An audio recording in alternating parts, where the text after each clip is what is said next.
One. Ani, my name's Ashley Manitowabi, and we're at the Dibajamajig Creation Center here in Manitowoc, and we're coming to you live to record another podcast for Between Two Balls. I believe this one's going to be episode 5, and we have our special guest here ready also. I just want to make sure that everyone could hear me okay and that you could see me. Press that like button if you can, and yeah, if you think this is something that you like and you think others need to see it, share it away. Even if you're catching the replay, you could share it also. Another thing that I want to say is if you're watching via Facebook, you could watch also on YouTube. Just search for at Dibajamajig Storytellers, and then just look for the notification there, or seeing that it's live, and you could share that also. So yeah, we're gearing up for the 6 Foot Festival that starts on September 26th and 27th, 2025. And all these episodes that I'll be doing is all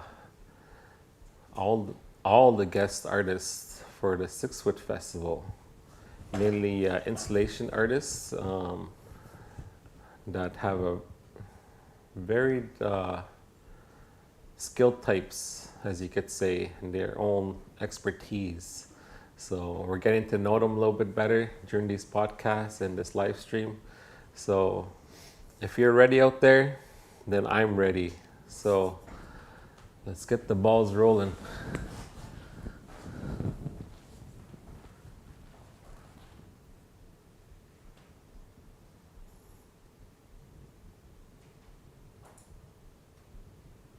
Get the balls rolling there.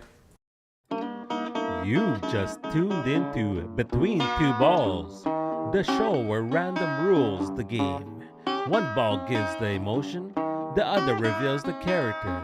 Imagine being a joyful little robot, sad like a superhero, or angry like a pirate. Arr! Two draws, infinity stories. This is the only show that's powered by bingo balls, and anything can happen. Ani, my name's Ashley Manitowabi, your host for Between Two Balls, the only show powered by bingo balls. We have a special guest here with us, Lauren Satok, one of my special friends that I've known for many years, and she lives on Manitoulin here also, a great artist, most likely I would say like a visual artist, but she could do a variety of different things also. I know she's also an avid gardener. She likes the wild and she likes to see what happens in her backyard. So Lauren, what have you been up to these days? Hi, Ashley. I've been spending a lot of time in the backyard for this project. And I've been thinking a lot about what to do and what not to do in that garden. What to do and what not to do? Could Yeah. you explain that more? Yeah, so sometimes it's good to do nothing. And I think that you inspired me, really. How do I inspire you? You inspired me because I was not able to go out there without being so busy and planting and watering and doing all those things. And then the last 2 years, I've had to let that garden go a little bit, a lot actually, and let everything just become what it was going to be, what Mother Nature, the Creator, is going to bring into that garden without me touching it. So whenever I would go out there, I would think, oh, I have to weed this or change this or make it into a new bed.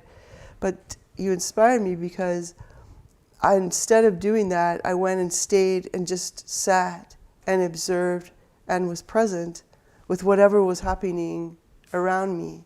And there's, of course, there's so much happening. Yeah. So what did you notice happen? So you're not, because you're not doing anything physically in the garden, but you're more observing most of the time. Well, first of all, I noticed in myself, I felt happier.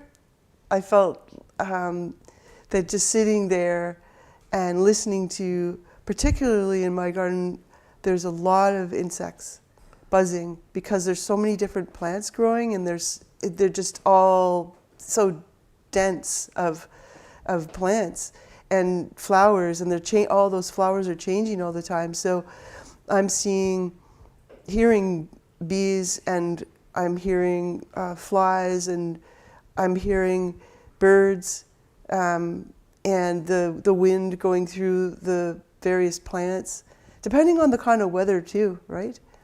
You know? Yeah. So like you would notice like something on the rainy days or cold days, warm days. Yeah. Yeah, I mean, and also the changing of those flowers and who, like for me, what it was, you know, the language of the earth, you know, this project, I'm thinking who is coming in. So I was going to try to title this project like, they will come home. And the meaning for that was, I really observed all of the different kinds of flowers and plants that came in when I didn't put vegetables or plant my own flowers or plant anything that I was going to eat. So I would watch these things, particularly something like milkweed. I always wanted to have milkweed in my garden because I see it everywhere, and I know butterflies love that, and I see people interacting with those monarchs, and I read a lot about them. Not a lot, but enough to know that they're struggling. So I thought, oh, I'd love to have milkweed. And then this year, or last year really was the first time, and I tried to seed it. Like I just took a pod, threw it in, nothing came. Nothing came? No, nothing. So how did you get the milkweed? They came themselves. Later? Yeah. Like a year later? Yeah. Oh, that's interesting. Yeah. Like they just came because it was their time to come in. I think they knew I wanted them there, but I don't think there was you know how like the soil or whatever, all the plants around, and the kind of places they like to live, wasn't where my garden wasn't like that before. But once I let it go wild, literally. Oh, so you'd kind of see like where things flourish in certain parts of your garden. And then, like where you put the seeds, you notice that they were in a different location, kind of almost like they blew there or something. Yeah. Yeah. That's how I notice things. They just show up. Like, oh, okay. Like hollyhocks, those plants. I never planted those plants. No, I did once many years ago. But every year they come in they're over there, and then they're over there, and then they're over there. Okay. Yeah, they move around. And if you let them, like when you say do nothing, if you let them just do that, and if you kind of recognize in the spring, that's what their little baby leaf looks like. Yeah, you can learn something from that too. Like what's coming to my mind right now is like sometimes these days we're still stuck into ways we have to do stuff in a certain way. Totally. But if you get an artist and you get them to give them their freedom to work and explore things, these aha moments or other things come up for them. It's like a new avenue or something else comes up, and that's what I kind of see on what you're explaining. Like how you could kind of learn from the land and how it's speaking to you in that way. Yeah. And I bet you there's many ways that it's speaking to you.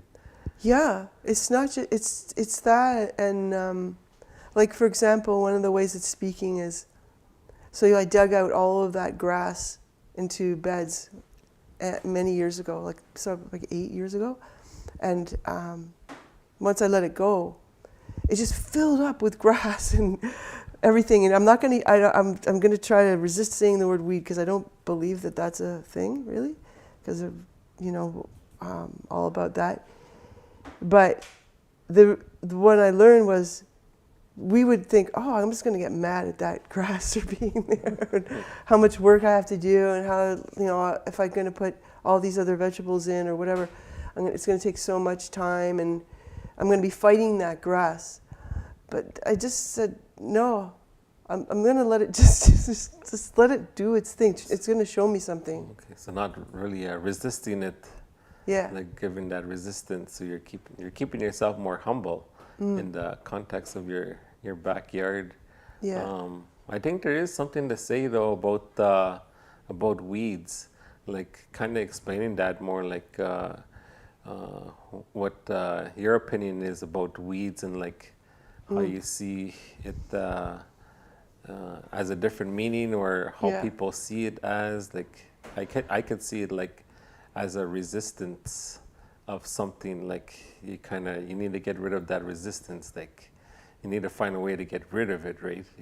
That's like what something, weed means to you? yeah, like that's what I'm kind of getting, like when I'm educated about weeds and what they are and their beneficial properties and what they do, they offer a lot to your garden, to the landscape, to the insects, to anything that's living around the area.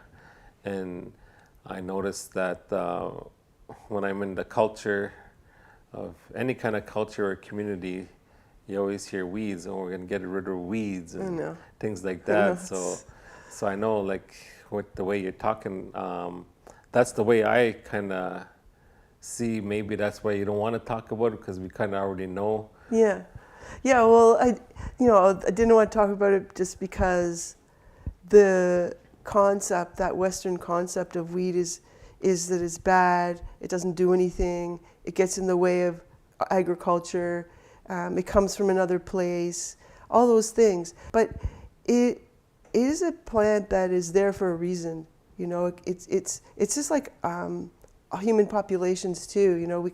We move around the world. We change places, and we have to learn how to understand each other in different concepts. And I sort of definitely see plants as my allies, so they help me learn a lot about differences and labeling, using labels. I'll just one example, like this one. I just did that painting. I don't know, I'll just do it here. So we're just showing an image of one of Lauren Satok's image. What kind of material did you use to paint this? I was just using like scrap paper, that's I think watercolor paper, and then I was using some gouache, and gouache is just like a hyperactive watercolor. Hyperactive watercolor. Yeah, that's what gouache is. It comes in two, and then it was just stuff I had lying around from the workshops we had. Yeah. Couple years ago, and the same thing with the watercolor. It was just I had little chunks lying around, and I was just using brushes and drawing with pencil. You can kind of see that my pencil. You'll see it in a lot of the marks I make. It's like pencil marks, just like roughly. Yeah. Can't really see them, but you can see the image. Can you explain your image a little bit? Yeah. So this one, I don't know why I put this one, because it's the only one I put in with a little pot. But I was thinking about like weeds or whatever. But this is just flowering mint, like a peppermint. And we all probably know, we've probably all seen that in our gardens. Like it's just everywhere. And what I heard actually was, I was talking to somebody recently who lives in Wiki, and they were saying that a lot of people plant these peppermints around their house to keep snakes away if they don't like them. Yeah, I heard that, even like mice. And mice, maybe? I hadn't heard that. Yeah. So the weed aspect of this is that with the peppermint, and I disagree. I'll put up another one too, just as we're talking, because this is another one that kind of grows. That's the hollyhock I was telling you. It's all around. That's a pink one. So it's on one of your papers also. Yeah. A hollyhock image that's you see like a pinkish color of a hollyhock. Yeah, like they have those little can't see my hand. Like these little knobs, those hollyhocks. So this is like sort of near the top, and then they have more knobs here, and that's where all those flowers come from. And then they turn into those giant, big, huge flowering things. That's a big thing that's been growing at my house. We transplanted a lot of them in different parts of the yard. These And ones? different Yeah. kinds, and they're coming up in the different places. And then they come up in different colors too, right? Like Right. sometimes you get them, they're pink, and they like you put them in pink, and then they come over there white, and they come over there a little purpley and Yeah, stuff. it's pretty interesting how that happens. It's cool. What's this one? Okay, so this one is the white hollyhock. So it's different, a different kind of drawing. Like every day that I was doing the drawings, like I'd just go out there and I try to draw them roughly, and then I come in and I do the watercolor after often. But we can keep talking about weeds, but this is definitely a medicine plant. I don't know about it. There's so much I don't know, and I won't pretend to know. And me too. Yeah, I will never pretend to know these things, but whenever that comes up to me, because I'm pretty sure this is not native to North America, but it does have medicinal properties. So that's our opening to that learning that the plant isn't, you don't just sort of throw it out just because someone brought it over because it's beautiful and just think, oh, it's a weed or whatever. It was more in context used for survival or medicinal. Yeah. I was thinking about another, I just want to look for another So one. all these plants would have a purpose. Yeah, like this one. This one is, I don't know much about this plant either. This is what they call an aster. So they're all flowering right now. So this is like, they're little purple. This is sort of on its way. The flowers aren't super big. They're really tiny. And they have like maybe 7 or 8 or 9 little purple petals and a little yellow in the middle. So this one was sort of dying. And I like painting plants when they're not in full. Yeah. I like when they're dying, because they're just showing you a different part of their time. And their journey. And their journey. This one is definitely, and so one of the things about this plant is that this has come so much into my backyard, and they start around the edges and then they start coming into all the different places, and this is why all those insects come to these. So they come and they feed on these plants, and they have special insects that specially go to this plant, right? I don't know what it is yet. Like I've seen them, but I haven't, taken the microscope and, taking the picture. And, I'll say something quickly about this. If you guys are interested in your plants, you take a picture of it with your phone, and then you've got your picture, and now they have all these new apps that say, identify your plants and la la la. But if you look, there's a little icon at the bottom of your picture, and AI will take you to identify this. Yes, without I any. think most of the time it goes to Wikipedia, but it also comes up with some other maybe Google website. Yeah. Which I think is amazing. Like that to me is just huge, because I remember we used to have to like look it up in books and like. And it's pretty accurate, but I know there's like similar. Similar, what do you call them? Relatives to certain plants too, and some could be poisonous and some not poisonous. So kind of have to experiment on that too, right? And to see if it recognizes which ones. Do you have an example of that? Like sumac. Oh, There's okay. poison sumac, and then there's the one where you make the sumac tea. I only ever seen the one that you make the sumac tea with. I haven't And seen one's the poisonous one. Yeah, it kind of looks similar to it, like the red cone shape, but Yeah. it's kind of more spread out more, and so that'd be something to look into, and I guess because we're constantly always learning, right? Yeah. And then if we want to look at things, we want to learn about things too, right? And we're always Totally. curious. Yeah, like a couple of years ago, a friend of mine, they were using juniper for medicine. I didn't know exactly what for, and they said, "Oh, you got juniper on your bush there," and I said, "Okay." So can you pick a? So I cut some, I put some down, cut some, gave it to them, but then I realized like when you drive around, even going just a little current, like there's juniper everywhere, right? Like all that juniper looks kind of brown, those little low bushes. it's not the same kind. Oh, So okay, it's so a different there's variety. another one there. Yeah, it's not the Okay. same. So I was kind of worried, like, Oh, maybe, but it's everybody's. They seem to know okay. what they were doing, so that was good. Because in that case, right, those same thing. Like that's why I don't know anything about mushrooms. I know you know a few. I like, knew a few mushrooms, not Yeah, all the mushrooms. you know which ones to eat. Yes, I stay away from the ones I don't know about. I recently seen one of those ghost plant mushrooms where it's like white, like it doesn't get the, I don't know what that scientific name is, but it doesn't get that, when something photosynthesis, Yeah, when something, the leaf gets the the sun and then chlorophyll. turns green. The chlorophyll. Yeah, where it gets Or a some- color, but this one is just like pale white mushroom. I Oh, think it's called a ghost mushroom or something like that. It's the first time my daughter usually walks in the forest, and she said, "I seen something real scary in the forest. This is like a white pale mushroom, and it was just all alone." And I said, "Oh, that's a ghost mushroom, and that thing it just has different properties on how it grows." I don't know if it's edible or not. I never did the research, but I just kind of identified it. Yeah. Those guys, like, I'm really curious about mushrooms too, just because of all the stuff that's coming out. I mean, even though you probably already know too, but how they're more connected to the underground and how they connect and communicate with the tree's roots and bushes and things, and so they're part of the whole, community of plants that are there. So like that ghost mushroom came up because it was like the perfect place where to live. But underneath, I think those are the actual. Those would be considered like the flower of the plant. Those fruiting bodies that you eat, the top, the little toadstools or whatever. Underneath, they have like these connections, Yeah. and they help other plants. Like say, some tree around there needs some kind of nutrient.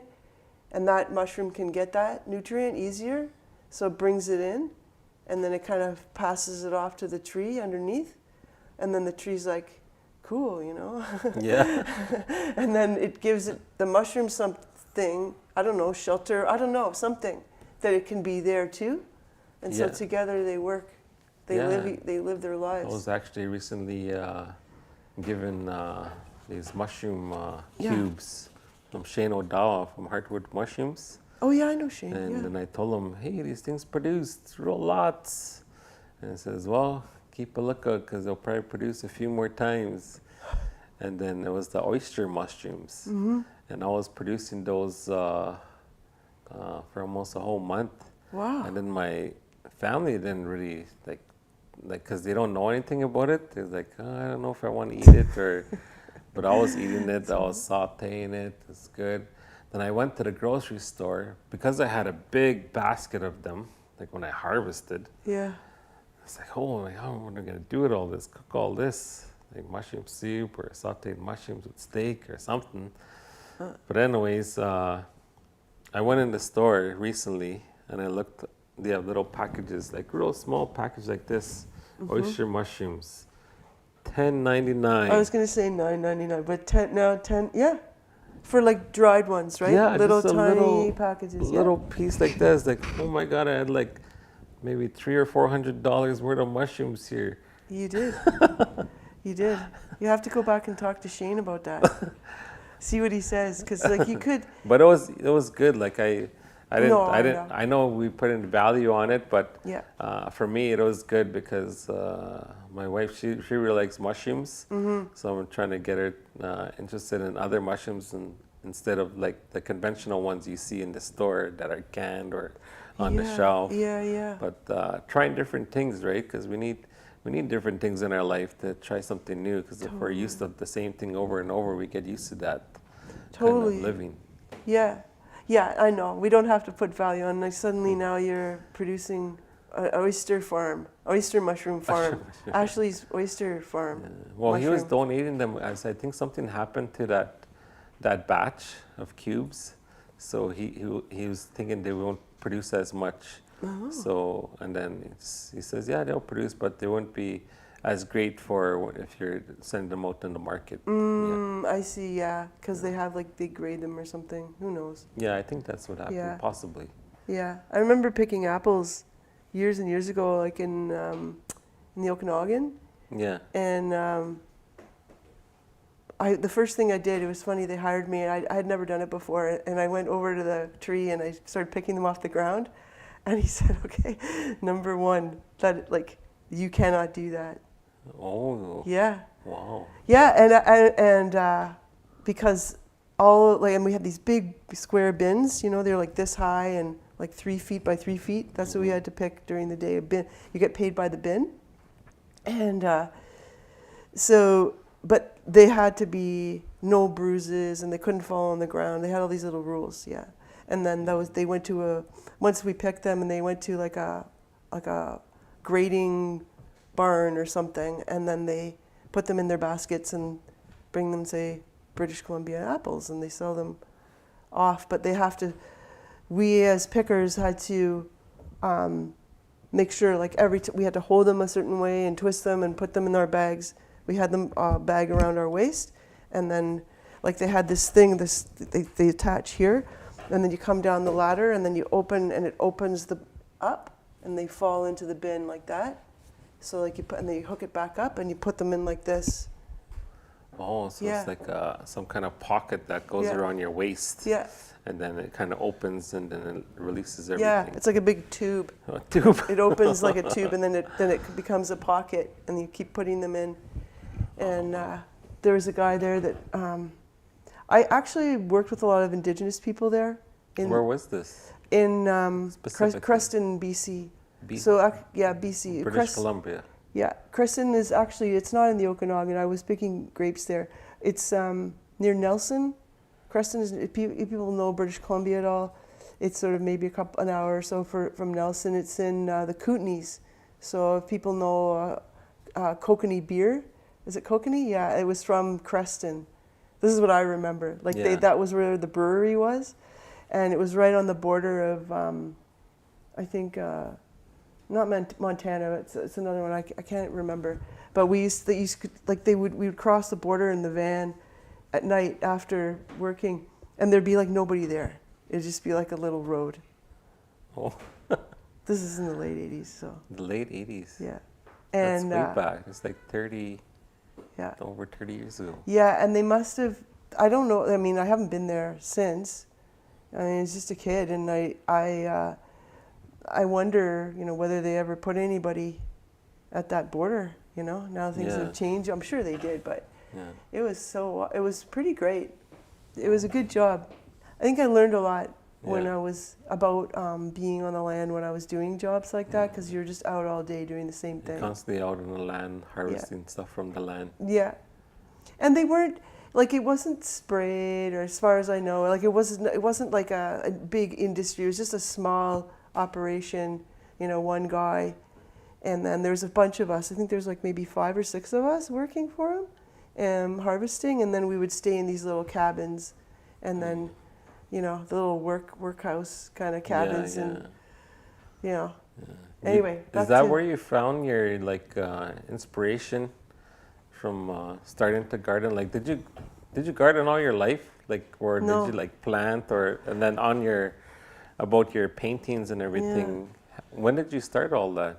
That's a really good question. I was listening to the last podcast, and you were talking to Gino about where he started, and I was like, oh my God, if he asked me that, I don't know what I'm going to say. I don't know where I started. Yeah, I I just don't started and it happened. Yeah, actually, to be honest, like, so I grew up in the city, and you just made me realize something, that my mom worked in this plant store, and so like they would sell, like, you know, those spider plants or whatever plants that you get in the tropical plants, and I used to go in there all the time. I'm out on the way home from school, and I loved them. And then she said, well, okay, we'll take care of these. And I remember putting them in my room, and then like just killing them all, like overwatering them, underwatering them, like putting them in the wrong light, like doing everything.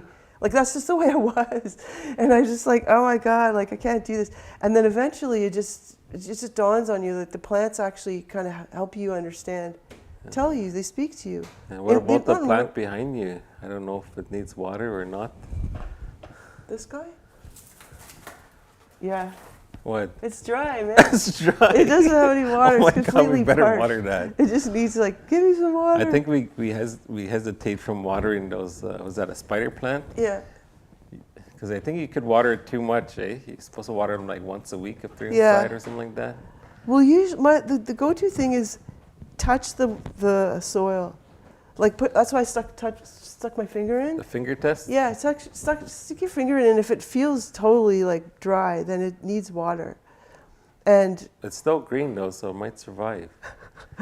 and the other telltale thing is like, see these, is this or is this grass? No, it's a spider No, it's a plant. spider plant. These like the ends get dry like that, Yeah. Dry tips. Yeah. but they can also get like that weird color when they're overwatered too. So it's a different kind of dry yeah, tip. that's what I was thinking. Yeah. Yeah, so it's good to see you're experimenting with it. It's whether how to let it Save live. that plant for you, Lauren. I'll take it Just home. for this episode. Yeah, I'll just like. Yeah.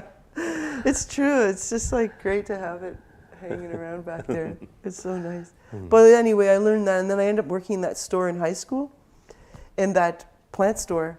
So I had to pot plants and do things, and then that was it. And then I didn't do anything with that until I started probably tree planting. Tree planting. Yeah, I did that for years in Northern Ontario. Okay. So How much plants of trees would you plant a day?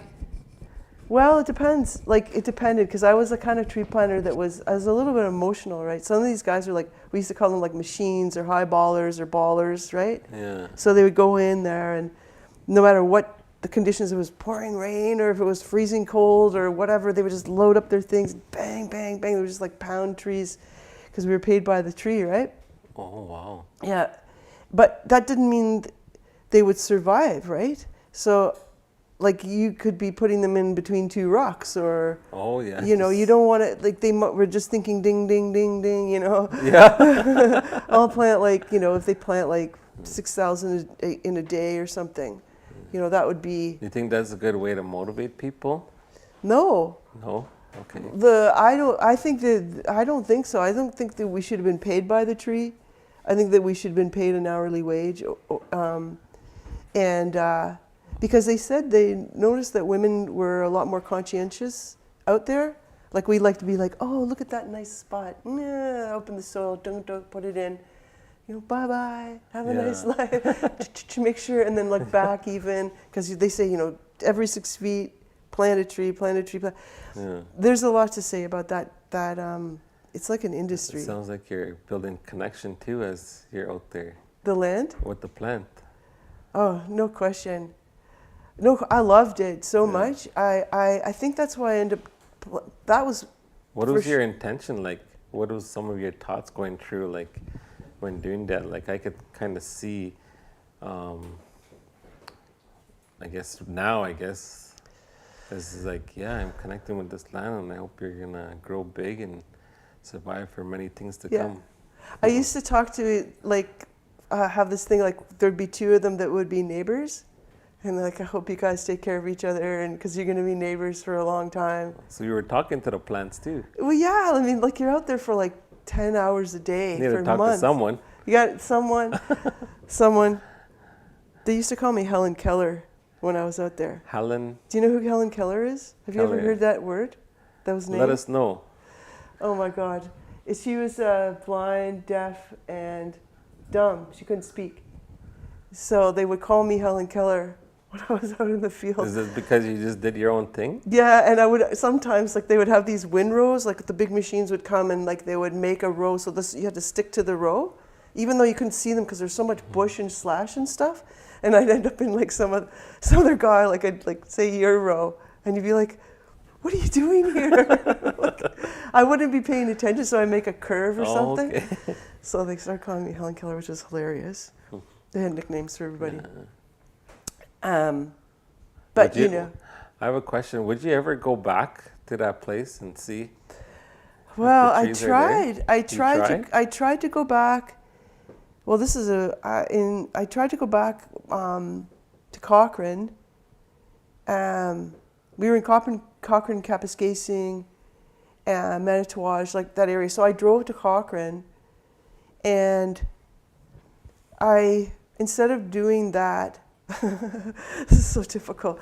I decided to take the Polar Bear Express because we were always talking about that when we were up there. Like we come into town for our days off, and we like, let's take the Polar Bear Express and go up to Moosonee. But it was 5 hours there and 5 hours back, and we had to do laundry and eat and hang out. You know what I mean? And so I just did that. And I don't know if I'd ever find those places again. Okay. Like it's like out in the wilderness somewhere, like off the highway. Yeah. 10 kilometers in or 5 kilometers more in, something like that. For sure. Like we'd be probably an hour from Cochrane, like on bush roads. Oh wow. And then we camp. Yeah, and those bush roads might not even be there anymore. They might not. But the thing about those places is that they were owned by logging companies, or the land was not owned by logging companies, it was Crown land. Yeah. And then they were logged. Logging by the company. By the companies. And then back in the day and even now, those companies, now they have to hire tree planters. Back in the day, they never did. And that's the thing. That's why we have so much destruction, right? And but then they would then the tree planting companies would come, and then they would hire the tree planting companies, and they would say, okay, we can, like our company would say plant, I don't know, 2 million trees in a season with all the people that were there. But that didn't mean they all lived. So that's still, like, it was like, we're like, yeah. 2 million, but like, there's so many other things involved. Yeah. So, I think it's a time. You know what the time is? It's time. Time for 2 balls. Yeah, between 2 balls. Okay. Are we ready? Wow. Are you ready? Yeah. Okay, we're going to get started for this next segment. What everyone's been waiting for. I know everything's been interesting on what you're saying, but sometimes we just want to roll with it sometimes and see what happens with these offers. That. So let's get it started. And now it's time for the moment you've all been waiting for. Between 2 balls. Here's how it works. We'll pick 1 ball with an emotion and 1 ball with a character.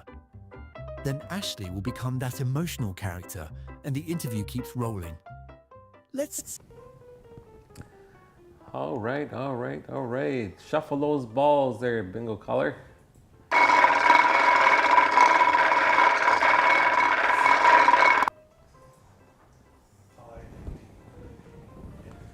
I-19 falls under the emotion embarrassed. What'd you say?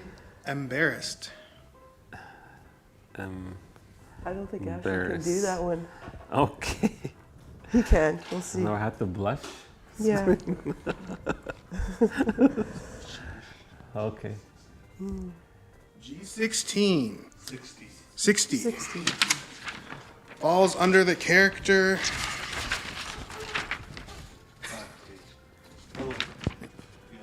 fortune teller. Fortune teller. Ooh.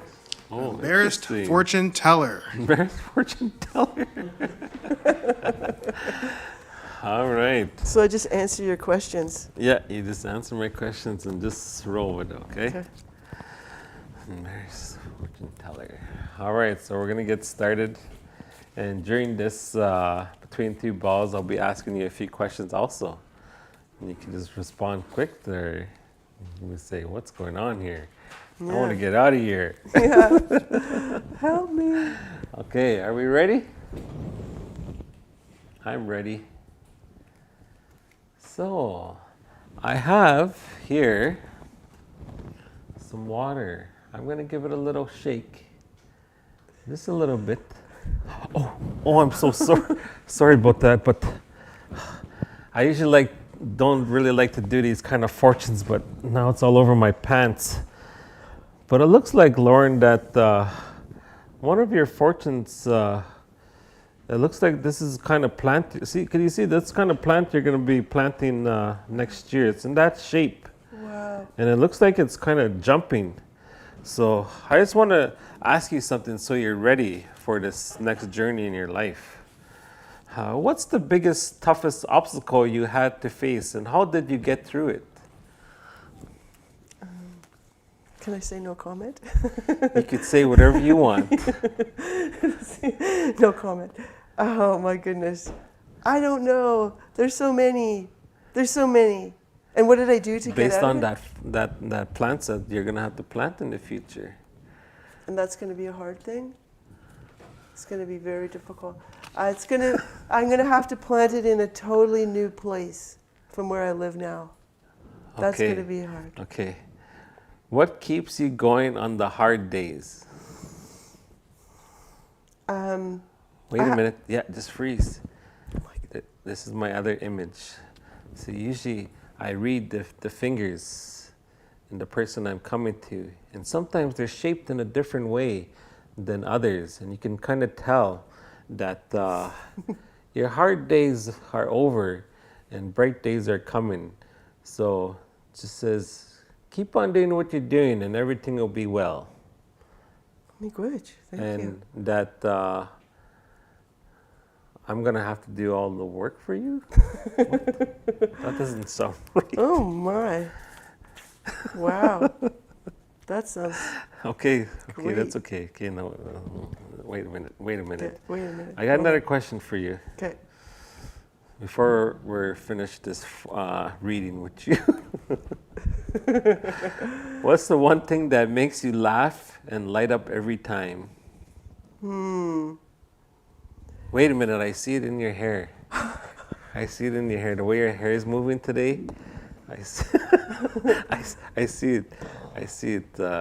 What's happening? It's your hair. It's shiny and it's glowing and it's smooth and silky, and you're gonna be into a lot of smooth rides and joyful rides, and looking at nature and all things like that. I think that's what's gonna happen. I'm not. Does that make sense? Or? Yeah, I'm feeling that. I feel all of these good things that are happening. I love it. I do. Okay, this next one is if you could give advice to your younger self, or let me rephrase that. If you could give advice to me, what would you say? I would tell you to keep doing what you're doing forever and always keep your mind open and free and your heart as well. Okay, so keep doing fortune telling. I think that makes me feel a little bit better. I want to dry it up, okay? Yeah. Okay, I feel better. Hopefully you didn't get that on camera. You didn't get that water spill on camera? You think you could edit that sometime? Yeah? Okay. Okay, I'm going to try this again. Take two. Take two. Who or what has inspired you the most along the way? Oh, it's such a good question. I wish you've been asking the same questions to everybody, haven't you? And I never noticed. I don't know who has inspired me the most. Right now, to be honest with you, I have to say, it's like the Great Spirit, the Creator. That's it. I would love to say it's one person because there's so many people that have Oh my inspired me. God, I thought she was going to say me this whole time. Oh, sorry. Okay, I will. Take two, take two, take two. Now he's really She did embarrassed. say it to me earlier, right? Now he's really I embarrassed. just had it all planned out and set up, Jeez, and Ashley. she pulled me off to the side, Okay. probably with the Polar Bear Express. Okay, you have Okay, been one the more most time, one more time. incredible I got one more. inspiration to me I got ever. one more. Yeah. No worries. I forgive you. I don't forgive myself right now, so just What's know that. your unique strength or gift that people might not notice right away?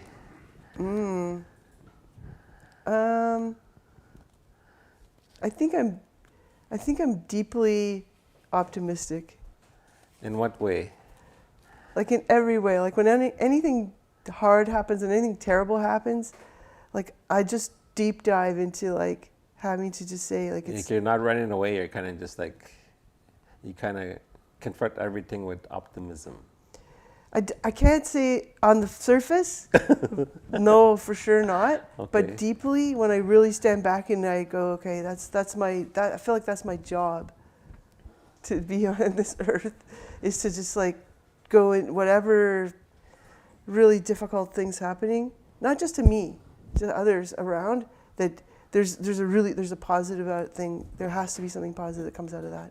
There has to Yeah, be. I know in many of my trainings and readings in the past few years, I notice a lot of negativity in the world and a lot of people thinking negative thoughts. But you, my friend, you do tell me that you're on the right path. The way the positive intention is, I say positive intention is really good because if you're negative 10 times and you think one positive, you erase those 10 negative times. Does that sound correct? I think or so. does that sound crazy? No, it does not. The calculations don't work, so I don't think a mathematician would really agree with me too much. No, because the strength of that positivity and love is so much stronger. And that's what we forget. Because the negativity feels bigger and stronger, but you got to just being in that garden, like you asked me to do, because you were the inspiration to this. You were to just let it go. Just let things roll off you constantly. You want to get up and like, oh, I should cut that tree. I want to cut that apple. I want to get that thing. I want to go get the thing. Go bake your bread. Like 100 things to do. You want to just take it. Yeah, and just watch that insect. I was like saving insects out of this like pot of water that's on the porch for my cats. And every time one goes in there and starts like, I just like grab a stick and let it come out and just see if it lives. So that's what something's doing for me right now. Okay. Your calculations are correct. Based on, I guess, my facts, what's something about you that would surprise people? Yeah, that one.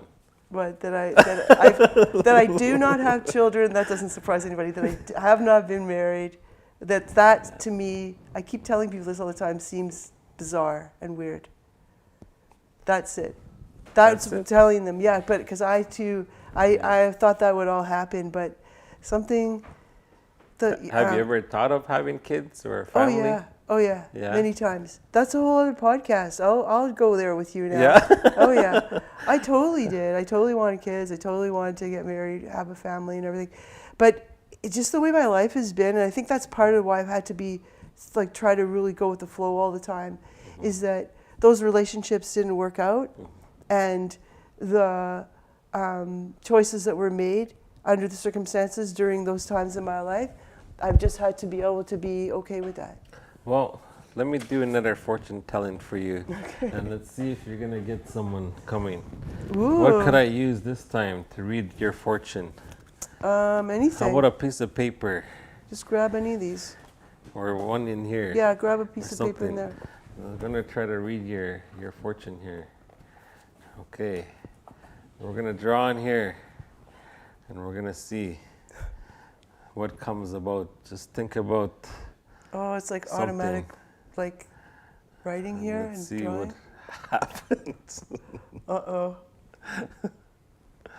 Okay, it's happening. Something's happening. I don't know what's happening. All right. So this is what came for your future. It looks like it's, I don't know if you could see that. So this is going to be your future. That's good. I'm going to marry an amoeba. Oh my God. Sorry, That's like my first thought. I'm sorry for my artwork, but it's not as great as yours. No, it's just as good. But you can see, it's like a little puppy. Yeah. That's happy, and then there's a heart pumping as big as joy. Can you see it? Can you see the heart pumping? Yeah. See, there's the legs the at the heart. bottom, and then he's going. He's got a giant heart coming out of the back of his neck. So that's how you're going to create a family in the near future. How is that? And I just like to say, Chimmy Gwetch, as me, the embarrassed fortune teller. No, I'm really embarrassed. Thank you for Enjoying between two balls. So that's that segment. Something interesting. We never knew what was gonna come out of that one. Yeah, we didn't know. That was amazing. Okay. Yeah, I did so- not know. I was like, how am I going to talk to you for an hour on film? But it was no problem because you guys are the best. Yeah. You know that. But we're still talking, and we're still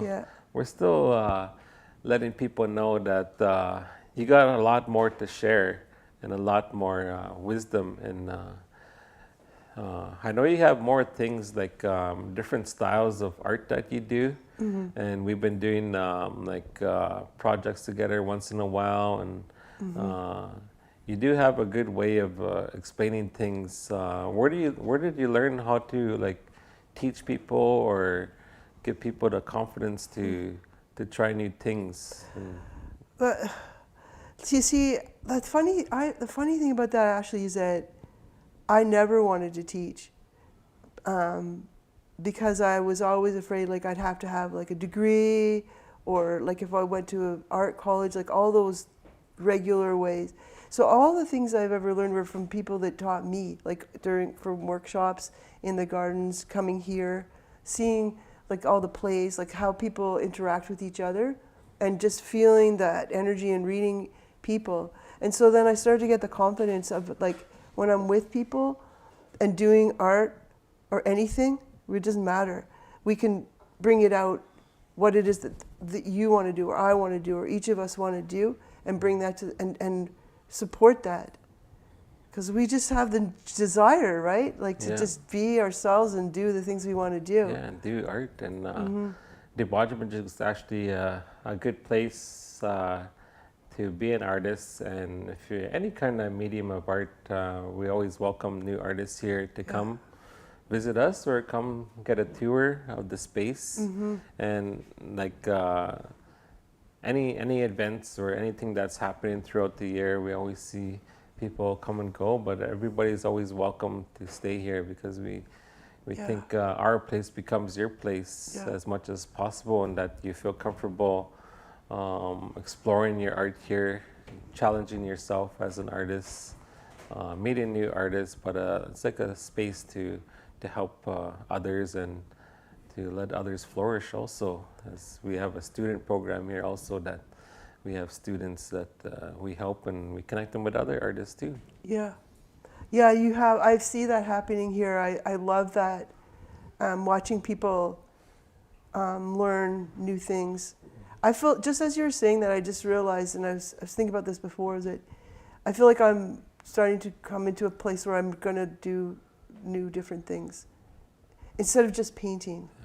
Instead of just like I've been doing the installations and doing those things, but it's like releasing that and saying like, this isn't, I don't define myself by being a painter or whatever, you know? Don't have to. We just are who we are. Yeah. I know we will be defined by some, because I'm still defined as a magician from people that seen me. But now you're a fortune teller. Now I'm a fortune. Now they're going to start calling me a fortune teller. Yeah. And people are going to get all confused. Yeah. It's like, who is he? That's right.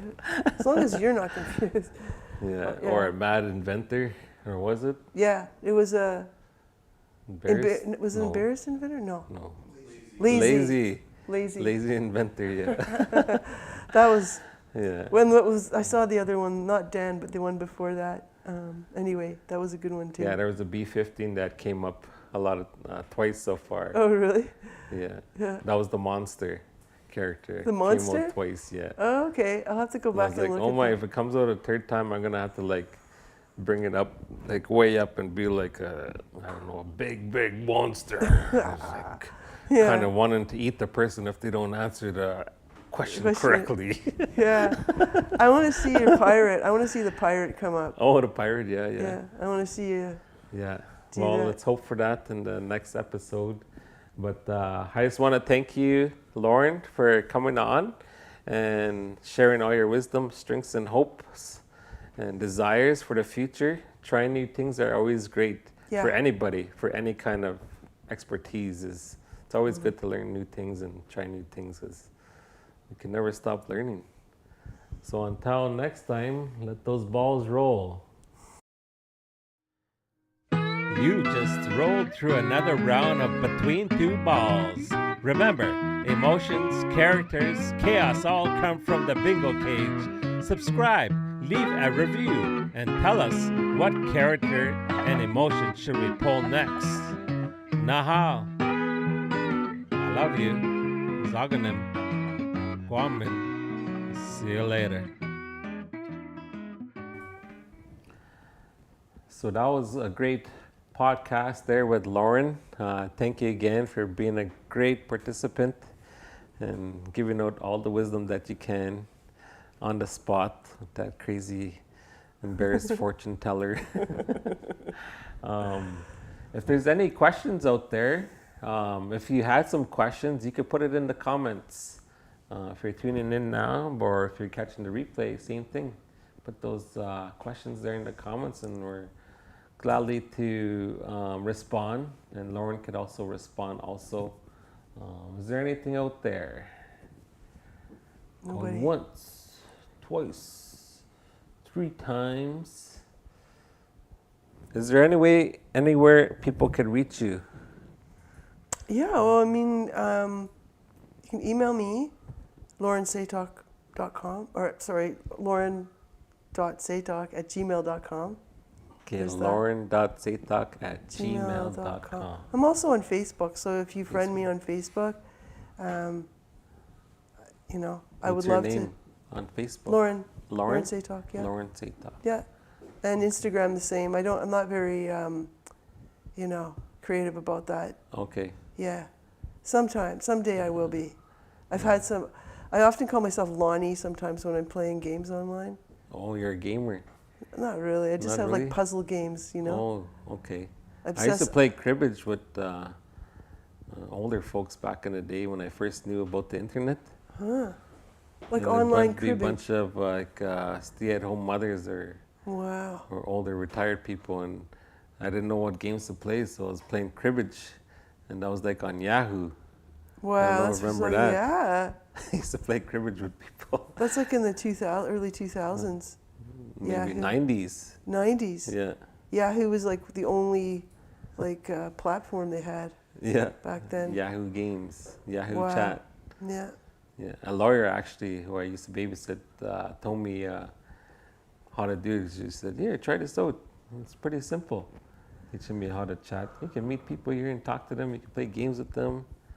Yeah, keep you busy while you're babysitting." So that's how I did this. Oh, okay. So, well, this is a good way to keep busy while you're babysitting, for sure. Yeah, not watching the TV. child. Yeah. Letting them they're like raiding the fridge or like, you know, Yeah.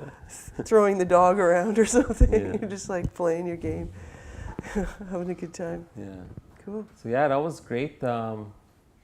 If there's not anything else, I just want to let everybody know that we'll be doing 2 podcasts tomorrow. One's with Linda Triddle, and then the afternoon is going to be with our students podcast. So there'll be some introductions there and some great conversations happening. So make sure you tune in. You'll see the reminders come up today, and we'll be putting that out. And then also next week. And then next week, I'm actually doing a workshop on Wednesday. It's called The Land Speaks, where I'll be doing teachings from the land, and then we'll be creating these board arts with people on Wednesday. So what day is that? 24th? Is that here? Yeah, I'll be doing a workshop here. Yeah. Am I allowed to come? Yeah, you are. Okay. Yeah, come. I'll come. I got time Yeah, right come now. check I'd it love out. to. And, yeah, create some art with me. Okay. And yeah, all the artists are actually working on their projects, their cubes, their installations, their techniques, and prepping for next weekend. Well, they'll be coming in next week to get everything ready, like site visits, make sure they find a space and everything. We have to find you a space too. I've been talking to other artists about their Yeah? projects. They're like, oh my God, I only have a week left. Ah. Yeah? I was like, okay, it's fine. Yeah. We'll find me a spot. Oh, yeah. So if you want to meet Lauren, come next weekend. Also in person.